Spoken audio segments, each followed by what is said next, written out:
si se dan cuenta, son empresas de giros diferentes, pero al final son empresas de información también, ¿no? Es rarísimo, pero al final son empresas de información. Entonces, un poco creo que Gerardo lo había dicho, no hay una solución de librito. O sea, el que quiera agarrar el librito y esto es lo que voy a montar y me va a resolver la vida, creo que no es así. Un poco lo que nosotros hemos visto con la experiencia es que todo parte del reto del negocio. ¿Qué es lo que tú quieres hacer? Y obviamente después vas haciendo tu gobierno de datos un poco adecuado a esa estrategia que creo que Iván lo había mencionado, ¿no?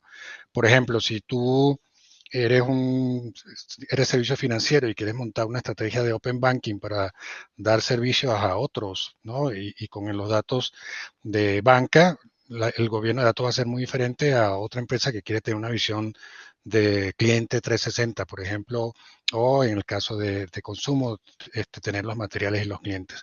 Entonces el foco varía muy alineado al reto de negocio que yo quiero resolver.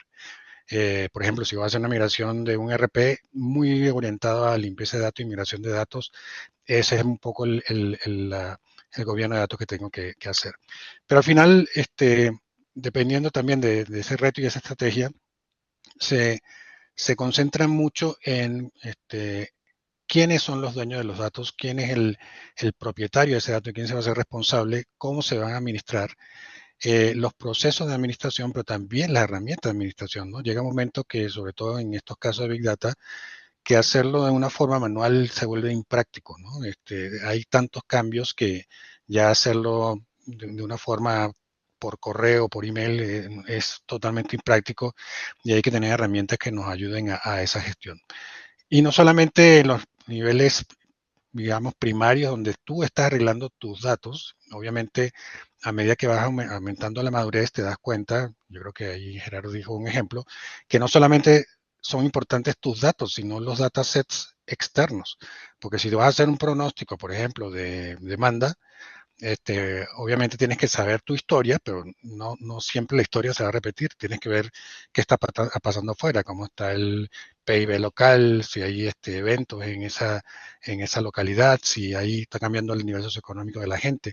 Y esos son datos externos que también tengo que incorporar en mi caso de negocio, en mi caso de uso que tengo que hacer.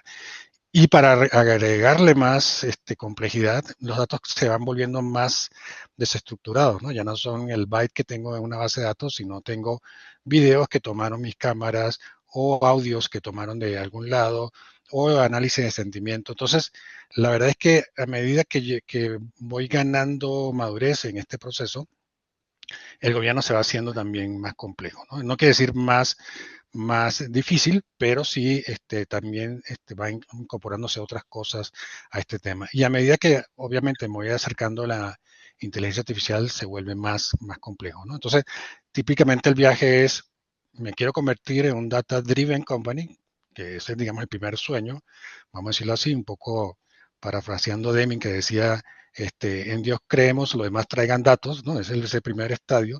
Y luego, que es, digamos, el sueño ahora de estos tiempos, cómo me vuelvo una AI o Driven Company, una compañía orientada a la inteligencia artificial.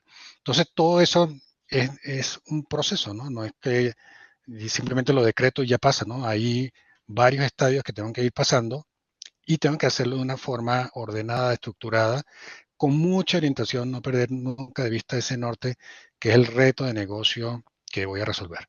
¿Por qué? Porque si nada más me dedico a limpiar y a poner procesos, muy seguramente va a venir el CFO a los 6 meses y me va a decir, me va a pasar la charola y me va a decir, ¿cuánto ahorramos con esto? ¿Cuánto mejoramos? ¿No? Entonces sí es importante siempre tener un caso de valor, un caso de negocio, algo que estamos resolviendo para hacer todos estos temas, ¿no? Y no hacerlo de una forma universal, porque nos va a llevar mucho tiempo y a lo mejor cuando ya lo tengamos, ya cambió el negocio, ¿no? Más bien irlo haciendo de una forma segmentada, resolviendo el problema de negocio. Yo creo que parte de lo que tiene que decir el CDO es qué problema de negocio estoy resolviendo con esto y cómo lo voy a resolver y qué resultados tengo que mostrar para, para ver el valor, ¿no?, que estoy trayendo con los datos a la compañía.